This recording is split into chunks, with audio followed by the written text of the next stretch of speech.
Hey guys, what's up? This is the Furby channel. I'm Paul. It's great to see you again. Please subscribe because it's a news channel and I give you updates about what's going on in the world, and updates change. So it'd be awesome if you subscribed and checked in every now and again. It's good to know what's going on in the world.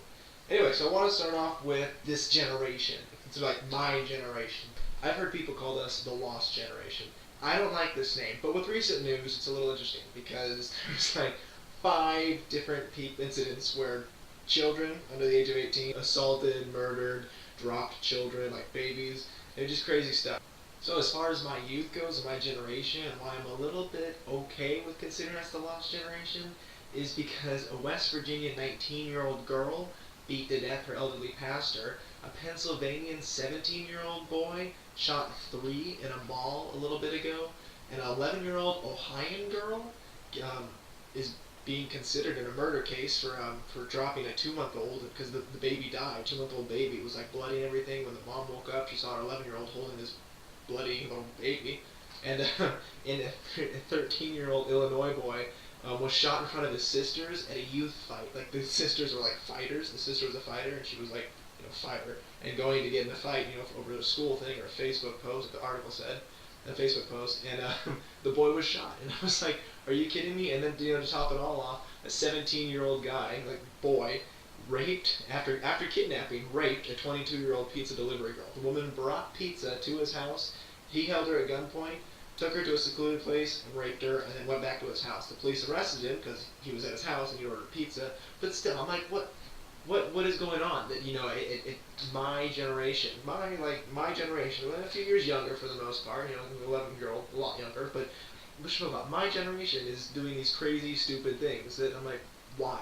Also, when I'm perusing articles and trying to find things like at different websites and like what I want to talk about for the news thing, one of the things I saw an article, and I'm gonna put it below, but it's disgusting. 83-year-old lesbian dominatrix, and so all I could think was I saw that and I thought, ew. And in some technology news, IBM released an artificial intelligence, Watson, that's going to be used in some Japanese robots, because the Japanese are always doing robot stuff. The robot's going to be called Pepper, and they're releasing it in Japan, empathetically understand and reason with you. So it's not like, Cortana AI, but it's like the beginning of AI, which means, eventually we're going to have like Terminator robots walking around. And besides the robot and tech news, Apple is the first $700 billion company. So that's just incredible. And the U.S. ambassador to the United Nations recently said that, and I quote from the article, that ground troops are necessary, but they are not going to be American ground troops on the ground to defeat ISIS, or ISIL, because the name keeps changing. She's saying that, ground troops are probably going to be necessary. She says that they are going to be necessary, but they're not going to be American, because President Obama has very much stood and said, no, that's not going to happen. We're not going to send American troops in. All my articles are below if you want to check to make sure I am telling the truth. Anyway. And after about 5,400 deaths and an escalation, and the escalation that's been happening in Ukraine between the Russian separation, pro-Russian separatists, and Ukrainian people are like, we're going to stay Ukraine. Anyway, between all that's going on, that war pretty much has been there's finally been there'll be a ceasefire. And so the ceasefire will be good. There'll be a demilitarization zone. They're going to move tanks and troops and stuff away. So, like another Korea thing, because, that's worked so great. But we'll see where that goes and how that works out, because, it's progress. And, if it's less killing and there's a ceasefire, that's a great thing, because, death sucks. Also, you'll see below that I included an article that is talking about the Jewish population in Europe, which is continuing to plummet, is what the article says. And Jews are leaving Europe because anti-Semitism seems to be on the rise again. Anti-Semitism is stupid. So yeah, definitely check in the news and see what's going on in there. The articles are all below. So something that I saw that was interesting that I also included below is that Hawaii actually is looking like to separate, to not be part of the United States anymore. It was like 50th state, but apparently there's like 10 different separatist groups that are all like, Hawaii should be its own country. And China, apparently, it was in the article, said that China would actually like to claim Hawaii back as one of their territories. And I was like, what? China thinks it owns Hawaii? I was like, last time I grew up and read about it, I was pretty sure that, we owned Hawaii, that it was part of the, United States. When Hillary Clinton was the Secretary of State, she actually talked about it before, and I was like, wow, I've never heard about any of this. But yeah, so apparently there are groups in Hawaii that are looking to separate. And in stupid news, a man in North Carolina, Chapel Hill, North Carolina, killed 3 Muslims. And if you read the article below, it sounds like this guy's got a serious anger problem. I don't know why he's got a gun, but apparently these Muslims, and they're not saying, his defense attorney is saying it's not because they were Muslim. Apparently, and if it's not Muslim, it's because this guy's a freaking idiot. But apparently there was a visitor's parking spot that they always use. So apparently they were over all the time, and the guy was very upset about it, that they would use the visitor parking spot. So basically, if he didn't kill them because they were Muslims, he killed them because they were using the visitor parking spot too often. And that's just freaking ridiculous. And as I mentioned in the last video, there was the Shiite Houthi group take over the presidential palace in Yemen. They're now kind of starting their own country and political system. But what's happening right over there right now is that Germany actually just issued a travel warning. They said, hey, German citizens, try not to travel to Yemen. It's really not something you should be doing right now. The situation is extremely volatile. And they're asking that German citizens in Yemen return home as well. The United States, the French, and the British are closing their embassies in Yemen. But the German embassy will remain open, and they will be very secure, but monitoring events that are happening there. Just don't go to Yemen right now, right? And the House of Representatives in the U.S. Said yes and agreed to passed a bill that was proposed by the Senate.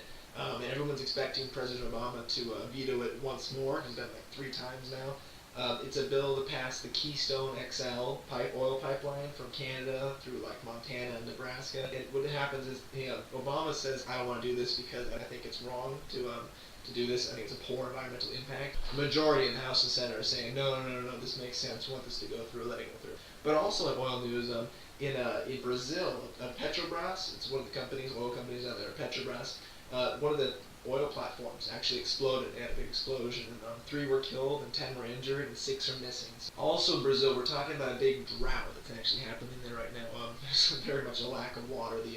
The water levels are very, very low. And because the water levels are low, there's actually people that are actually conserving water, trying to keep it in tubs and stuff, because the water is getting sold out. That article is down below. There's also kind of a drought going on in the west coast of North America right now, California and everything. And what the scientists are actually saying is it's actually going to get worse, and or at least last longer, which would make the situation worse because it's lasted so long.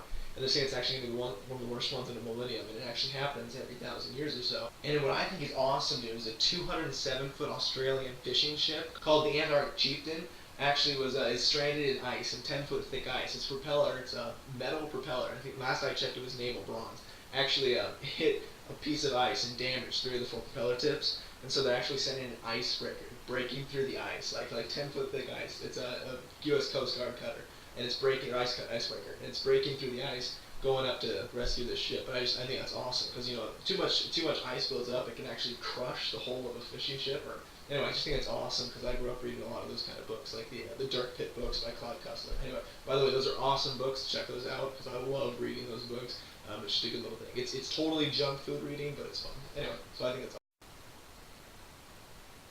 Also, if you're keeping your eyes on money, I have below an article about Sweden cutting its losses. Right now, the dollar is actually climbing, which is happening right now, and a lot of people are saying it's going to crash pretty soon this year. So keep your eyes out for that, because that'll be fun. Anyway, Sweden's actually lowering their funds to make it so that they don't get hit as hard as the dollar rises up. They lower the amount of number of money that they have circulating so that their money's worth more.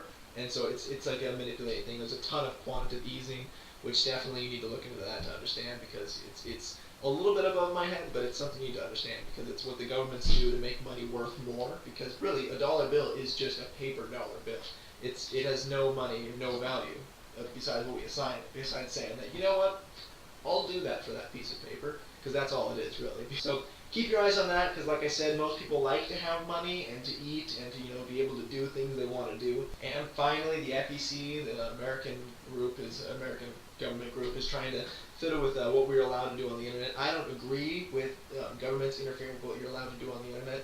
I think the internet should remain mostly free, but there are things like child porn I think should be taken down, stuff like that. That that I believe the government should have a say in. But they're also saying stuff like, should we manage where money comes from? Or they're saying it's money. Where does money come from that supports political parties trying to gain power? And how are they making it? Because there's black money or money they don't know where it's coming from, and they want to be able to say, well, that's where that's coming from. So part of me is like, you know what? I guess you have a right to see that. But the other part of me is like, I don't like too much fiddling with the internet. I think the internet's kind of like a way to communicate with the entire world. I think it's beautiful that you have the ability to watch this video in another country and go, oh, I know what that guy's saying. It's interesting to hear those news. I really much appreciate that. So, with that final note, all the articles I talked about below are below. And, I definitely appreciate you watching. Please subscribe. It's just a click for you, and it's income for me. I love it. Anyway, so yeah, have a great day, and stay informed.